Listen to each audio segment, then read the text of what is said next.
नमस्कार। सोना और चांदी की कीमतें तो आसमान छू रही हैं, है ना? तो चलिए आज इसी रिकॉर्ड तोड़ तेजी के पीछे की वजहों को समझते हैं।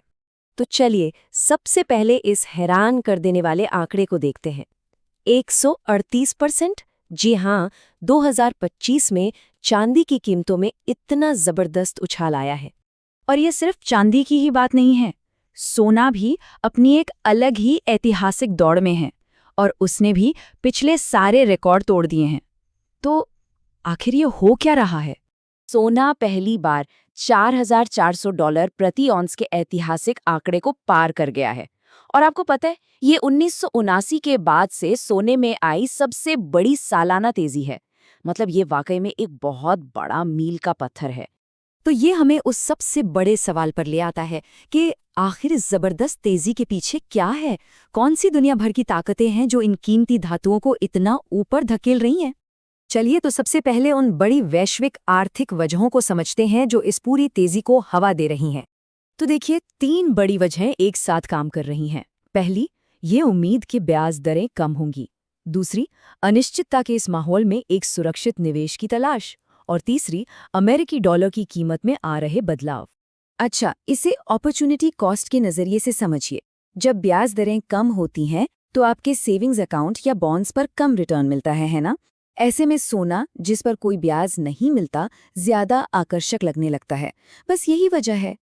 और देखिए, जब भी दुनिया में कहीं भी आर्थिक या राजनीतिक उथल-पुथल होती है, तो निवेशक एक सुरक्षित ठिकाना ढूंढते हैं।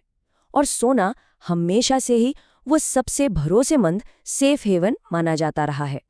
इसके साथ ही डॉलर का कमजोर होना भी सोने की कीमतों को ऊपर ले जाता है। सीधी सी बात है, जब डॉलर सस्ता होता है तो दूसरी करेंसी रखने वाले खरीदारों के लिए सोना खरीदना आसान हो जाता है और इससे डिमांड बढ़ जाती है।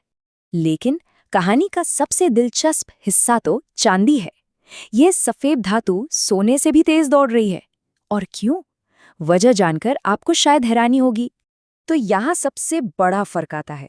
देखिए, सोना मुख्य रूप से एक वित्तीय संपत्ति है, एक सेफ हेवन, लेकिन चांदी उसकी दोहरी भूमिका है। वो एक निवेश भी है और साथ ही एक बेहद जरूरी औद्योगिक धातु भी। और ये औद्योगिक मांग आ कहाँ से रही है? ये आ रही है ग्रीन एनर्जी से।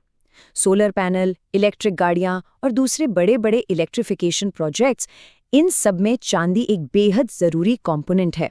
और ये आंकड़े साफ साफ पूरी कहानी बता रहे हैं। जहां सोना इस साल लगभग 68% बढ़ा है, वहीं चांदी ने 138% की छलांग लगाई है। मतलब सोने से दोगुनी से भी ज्यादा की बढ़त। यही इसकी दोहरी भूमिका की ताकत है। अब चलिए इस पूरी ग्लोबल कहानी का भारत पर क्या असर हो रहा है वो देखते हैं। यहाँ के बाजारों में कीमतें कहाँ तक पहुँची हैं। तो ये ग्लोबल तेजी भारत के बड़े शहरों में सीधे सीधे रिटेल कीमतों में दिख रही है, जो अब नई ऊंचाइयों पर हैं। लेकिन सवाल ये है कि भारतीय बाजार में सोना अंतर्राष्ट्रीय बाजारों के मुकाबले कितना महंगा है। ये एक अहम बात है। अगर कोई भारत में सोना खरीद रहा है तो ये जानना जरूरी है कि यहाँ की कीमतें दुबई जैसे अंतर्राष्ट्रीय हब्स के मुकाबले काफी ज्यादा होती हैं। और ये अंतर कोई छोटा मोटा नहीं है, बल्कि करीब करीब 20.71% का है। इसकी वजह सीधी सी बात है, इम्पोर्ट ड्यूटी और यहाँ की जबरदस्त लोकल डिमांड। यही चीजें भारत में सोने को एक प्रीमियम कमोडिटी बना देती हैं। अब जब कीमतें इतनी ऊंची हैं तो जाहिर है सबके दिमाग में एक ही सवाल है, आगे क्या होगा? तो चलिए देखते हैं कि मार्केट एक्सपर्ट्स क्या अनुमान लगा रहे हैं। देखिए, बड़े बड़े वित्तीय संस्थान जैसे कि बैंक ऑफ अमेरिका और गोल्डमैन सैक्स, ये सब काफी आशावादी हैं। इनका मानना है कि आने वाले साल में भी सोने की ये तेजी जारी रहने वाली है। और कुछ लॉन्ग टर्म अनुमान तो और भी ज्यादा चौंकाने वाले हैं, जो कहते हैं कि इस दशक के अंत तक सोना $10,000 तक पहुंच सकता है। मतलब यहाँ से भी 2 गुने से ज्यादा। क्या ये वाकई मुमकिन है? और चांदी को लेकर भी माहौल काफी मजबूत है। एनालिस्ट्स का मानना है कि 2026 में इसकी कीमतें $50 से $57 प्रति आउंस के बीच रह सकती हैं।